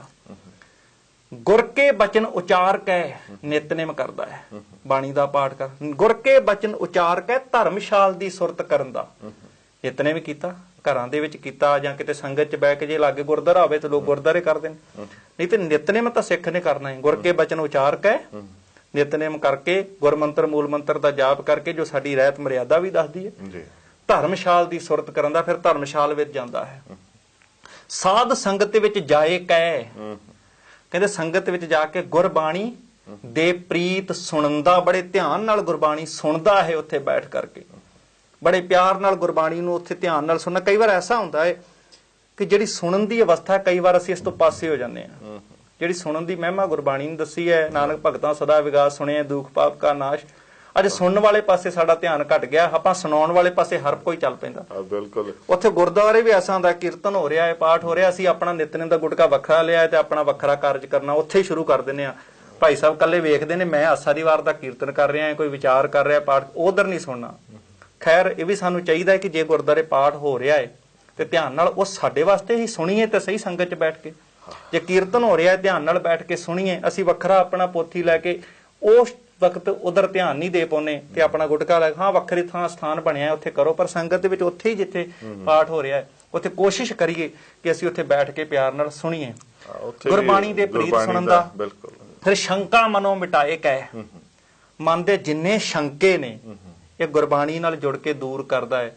ਅੱਜ ਨਿੱਕੇ ਨਿੱਕੇ ਸ਼ੰਕੇ ਪਏ ਨੇ ਜੀ, ਆ ਕਿਸੇ ਨੇ ਜੀ ਆ ਫਲਾਣੇ ਦਿਨ ਸਿਰ ਨਹੀਂ ਨਹਾਉਣਾ, ਆ ਫਲਾਣੇ ਦਿਨ ਕੱਪੜੇ ਨਹੀਂ ਧੋਣੇ, ਆ ਜੀ ਕਿਸੇ ਨੇ ਰਸਤੇ ਚੱਲਦਿਆਂ ਛਿੱਕ ਮਾਰ ਦਿੱਤੀ, ਆ ਫਲਾਣਾ ਦਿਨ ਆ ਕੰਮ ਕਰਨ ਵਾਸਤੇ ਠੀਕ ਹੈ, ਆ ਨਹੀਂ ਠੀਕ। ਆ ਨਿੱਕੇ ਨਿੱਕੇ ਸ਼ੰਕੇ ਜਿਹੜੇ ਸਾਨੂੰ ਕਈ ਪ੍ਰਕਾਰ ਦੀਆਂ ਪਰੇਸ਼ਾਨੀਆਂ ਪਾਉਂਦੇ ਨੇ। ਇਹ ਸ਼ੰਕੇ ਬਾਰੇ ਇੱਕ ਮੈਂ ਵਿਦਵਾਨ ਦਾ ਲੇਖ ਪੜ੍ਹ ਰਿਹਾ ਸੀ ਕਿ ਸ਼ੰਕਾ ਇਹੋ ਜੀ ਚੀਜ਼ ਹੈ ਕਿ ਜਿਵੇਂ ਬਾਂਸਰੀ ਆ ਨਾ, ਕਿ ਬਾਂਸਰੀ ਤੋਂ ਬੜੇ ਸੋਹਣੇ ਨਗਮੇ ਨਿਕਲਦੇ ਨੇ, ਪਰ ਅਗਰ ਉਸ ਬਾਂਸਰੀ ਦੇ ਵਿੱਚ ਤਰੇੜ ਪੈ ਜੇ ਕਿਤੇ ਤੇ ਉਹ ਜਿਹੜੇ ਸੋਹਣੇ ਜਿਹੜਾ ਸੰਗੀਤ ਦਾ ਨਗਮਾ ਨਿਕਲ ਰਿਹਾ ਸੀ ਨਾ, ਬੜਾ ਸੋਹਣਾ ਧੁਨ ਨਿਕਲ ਰਹੀ ਸੀ, ਉਹ ਬਾਂਸਰੀ ਦੀ ਆਵਾਜ਼ ਬੇਸੁਰੀ ਹੋ ਜਾਂਦੀ ਹੈ। ਗੱਲ ਹੀ ਨਹੀਂ ਬਣਦੀ। ਹਾਂ, ਜਿਹੜਾ ਜਹਾਜ਼ ਹੈ ਵੇਖੋ ਲੱਖਾਂ ਬੰਦਿਆਂ ਨੂੰ ਬਿਠਾ ਕੇ ਜਹਾਜ਼ ਸਮੁੰਦਰੋਂ ਪਾਰ ਕਰ ਸਕਦਾ ਹੈ, ਪਰ ਜਹਾਜ਼ ਦੇ ਵਿੱਚ ਇੱਕ ਨਿੱਕਾ ਜਿਹਾ ਛੇਕ ਹੋ ਜਾਏ, ਨਿੱਕਾ ਜਿਹਾ ਛੇਕ, ਹੌਲੀ ਹੌਲੀ ਉਹ ਸਾਰੇ ਜਹਾਜ਼ ਨੂੰ ਡੋਬਣ ਦਾ ਕਾਰਨ ਬਣ ਦਿੰਦਾ ਹੈ। ਸਾਰਾ ਜਹਾਜ਼ ਡੁੱਬ ਸਕਦਾ ਇੱਕ ਨਿੱਕੇ ਜਿਹੇ ਛੇਕ ਕਰਕੇ, ਜੇ ਸਮੇਂ ਸਿਰ ਉਹ ਛੇਕ ਬੰਦ ਨਾ ਕੀਤਾ ਜਾਵੇ। ਬਸ ਉਹ ਸ਼ੰਕਾ ਜੇ ਸਾਡੇ ਪਤੀ ਪਤਨੀ ਦੇ ਵਿੱਚ ਆ ਜਾਏ, ਘਰ ਤੋਂ ਬਾਹਰ ਹੋ ਜਾਂਦੇ, ਉਹ ਪਰਿਵਾਰ ਪਤੀ ਪਤਨੀ ਦੇ ਵਿੱਚ ਤਲਾਕ ਹੋ ਸਕਦਾ ਹੈ। ਇਹ ਗੱਲ ਛੋਟੀ ਜੀ। ਵੈਸੇ ਇੱਕ ਵਾਰੀ ਮੈਂ, ਤੁਸੀਂ ਬਹੁਤ ਸਾਰੇ ਜ਼ਿਮੀਂਦਾਰ ਬਾਹਰ ਜਾ ਕੇ ਬੈਠੇ ਨੇ, ਹਾਂਜੀ, ਮੈਂ ਛੋਟੇ ਹੁੰਦਿਆਂ ਦੇਖਦਾ ਸੀ ਵੀ ਕਈ ਵਾਰੀ ਨਾ ਉਹ ਖਾਲ ਦੇ ਵਿੱਚ ਦੀ ਪਾਣੀ ਲੰਘਣਾ, ਜਾੜ ਚ ਲੰਘਣਾ, ਤੇ ਇੱਕ ਤੀਲਾ ਫਸ ਜਾਂਦਾ ਸੀ। ਹਾਂਜੀ ਹਾਂਜੀ, ਤੇ ਅੱਧੇ ਘੰਟੇ ਬਾਅਦ ਆਣ ਕੇ ਵੇਖੋ ਤੇ ਉੱਥੇ ਡੱਕਾ ਲੱਗ ਜਾਂਦਾ, ਪਾਣੀ ਉੱਪਰੋਂ ਦੀ। ਉਹ ਮੇਰੇ ਇੱਕ ਫਿਰ ਇਸ ਗੱਲ ਬਾਰੇ ਕਿ ਮਨ ਚ ਵਿਚਾਰ ਆਈ ਵੀ ਜੇ ਇਹ ਤੀਲਾ ਪਹਿਲਾਂ ਕੱਢ ਦਿੰਦੇ ਨਾ, ਹਾਂਜੀ ਹਾਂਜੀ, ਆ ਜਿਹੜੇ ਹੋਰ 50 ਆਏ ਸੀ ਇੱਥੇ ਨਹੀਂ ਸੀ ਅੜਨੇ, ਬਿਲਕੁਲ ਨਹੀਂ ਸੀ ਅੜਨੇ। ਬਸ ਇਹ ਸ਼ੰਕਾ ਏਡੀ ਭੈੜੀ ਚੀਜ਼ ਆ। ਵੇਖੋ ਸ਼ੱਕ ਹੋ ਗਿਆ ਨਾ, ਹਾਂਜੀ ਹਾਂਜੀ, ਆਪਣੀ ਘਰ ਵਾਲੀ ਤੇ ਸ਼ੱਕ ਹੋ ਗਿਆ, ਜਾਂ ਘਰ ਵਾਲੇ ਤੇ ਹੋ ਗਿਆ, ਜਾਂ ਬੱਚੇ ਤੇ ਹੋ ਗਿਆ, ਜਿਹਦੇ ਤੇ ਵੀ ਸ਼ੱਕ ਹੋ ਗਿਆ ਨਾ, ਉਹਦੇ ਮਗਰ ਫਿਰ ਹਰ ਨਿੱਕੀ ਨਿੱਕੀ ਗੱਲ ਤੁਹਾਨੂੰ ਸ਼ੱਕ 'ਚ ਹੀ ਲਈ ਜਾਣੀ। ਉਹ ਪਿੱਛੇ ਪਿੱਛੇ ਫਿਰ ਉਹ ਦਰਾੜਾਂ ਪੈ ਜਾਂਦੀਆਂ। ਸ਼ੱਕ ਜਿੱਥੇ ਪਤੀ ਪਤਨੀ ਨੂੰ ਦੂਰ ਕਰਦਾ ਹੈ, ਭਰਾ ਭਰਾ ਨੂੰ ਦੂਰ ਕਰ ਦਿੰਦਾ ਹੈ, ਪਿਓ ਪੁੱਤ ਨੂੰ ਦੂਰ ਕਰਦਾ ਹੈ, ਗੁਰੂ ਤੇ ਸਿੱਖ ਨੂੰ ਵੀ ਦੂਰ ਕਰ ਦਿੰਦਾ ਹੈ। ਸ਼ੰਕਾ ਅੱਜ ਸਾਡੇ 'ਚ ਅਸੀਂ ਸ਼ੰਕਾ ਨਹੀਂ ਮਿਟਾਇਆ। ਗੁਰੂ ਘਰ ਵੀ ਜਾਂਦੇ, ਸ਼ੰਕੇ ਸਾਡੇ ਮਨ 'ਚ ਤਾਂ ਵੀ ਪਏ ਹੋਏ। ਆਹ ਤੇ ਪੜ੍ਹਦੇ ਆ, ਸਤਿਗੁਰ ਆਇਓ ਸ਼ਰਨ ਤੁਹਾਰੀ, ਮਿਲੈ ਸੂਖ ਨਾਮ ਹਰਿ ਸ਼ੋਭਾ, ਚਿੰਤਾ ਲਾਹੇ ਹਮਾਰ। ਜਦੋਂ ਗੁਰੂ ਦੇ ਦਰ ਤੇ ਆਉਂਦੇ ਆ, ਜਦੋਂ ਗੁਰੂ ਦਾ ਦਰਸ਼ਨ ਕਰਦੇ ਆ, ਸਾਰੇ ਸ਼ੰਕੇ ਦੂਰ ਕਰਨੇ ਸੀਗੇ।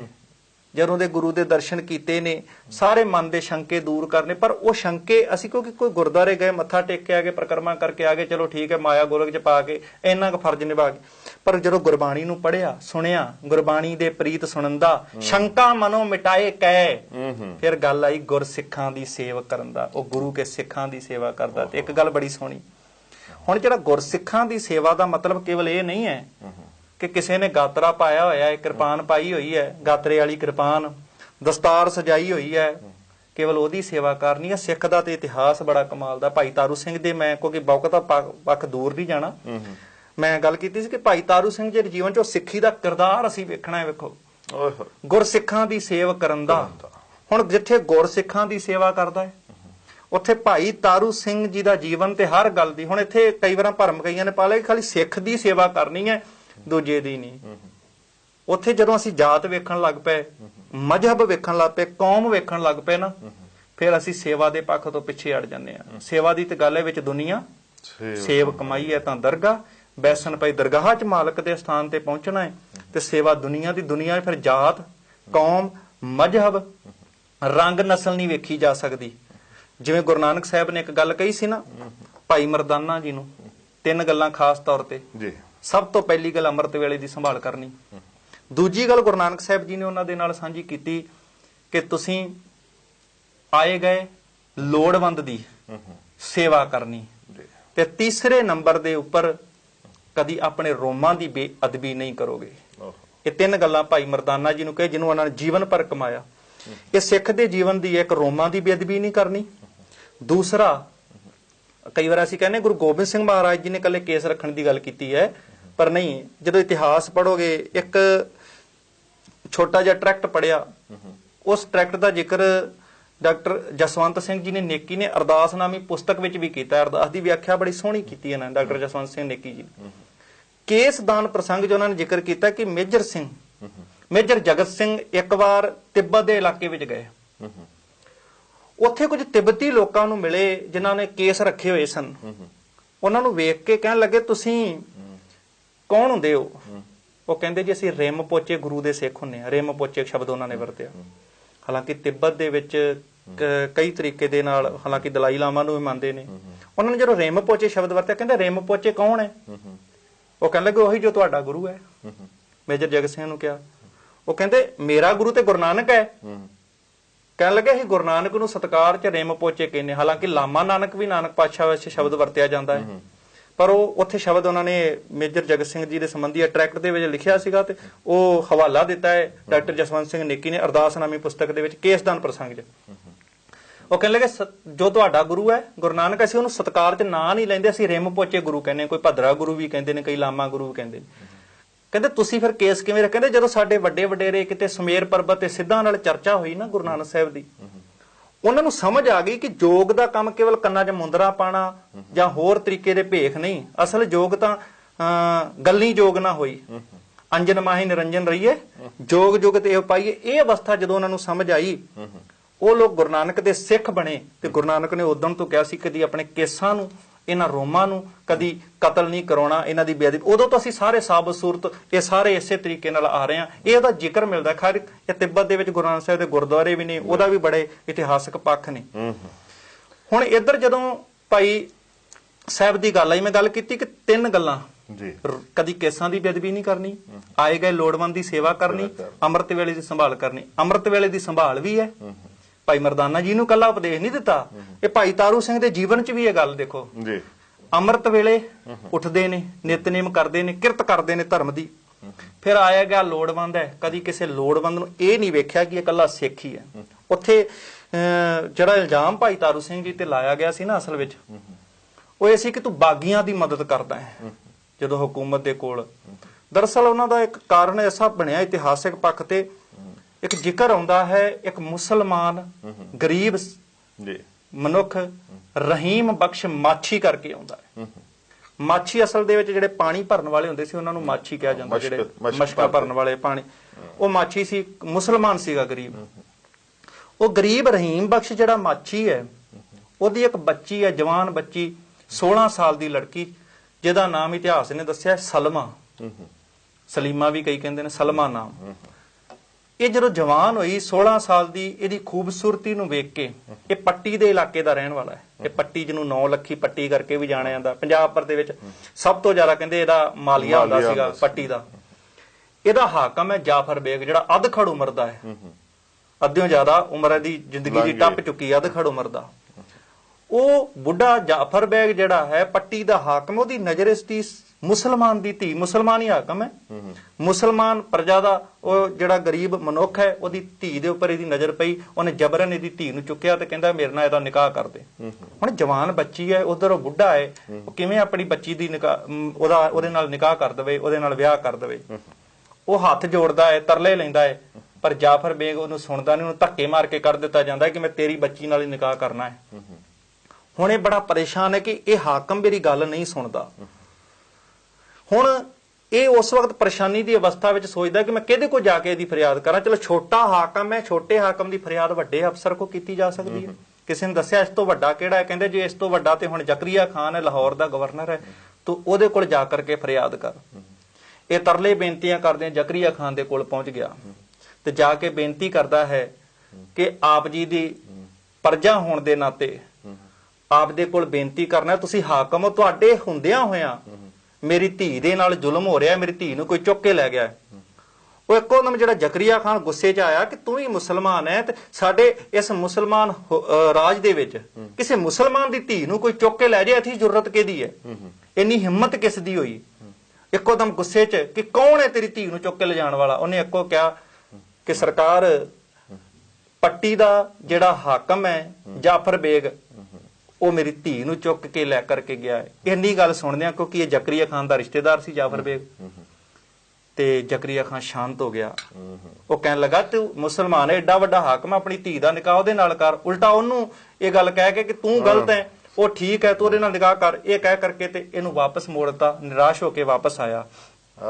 ਐਸੇ ਮਾਹੌਲ ਦੀ ਵੇਖੋ, ਉਸ ਵੇਲੇ ਦਾ ਮਾਹੌਲ ਵੀ ਇਹਨਾਂ ਇਤਿਹਾਸਕ ਵਾਰਤਾਵਾਂ ਦੇ ਵਿੱਚ ਸਾਡੇ ਸਾਹਮਣੇ ਜ਼ਾਗਰ ਹੁੰਦਾ ਹੈ ਕਿ ਭਾਈ ਤਾਰੂ ਸਿੰਘ ਜੀ ਤੇ ਹੋਰ ਉਹਨਾਂ ਦਾ ਪਰਿਵਾਰ ਜਿਸ ਮਾਹੌਲ 'ਚ ਵਿਚਰਦਾ ਸੀ, ਉਹ ਇਸ ਟਾਈਪ ਦਾ ਮਾਹੌਲ ਸੀ।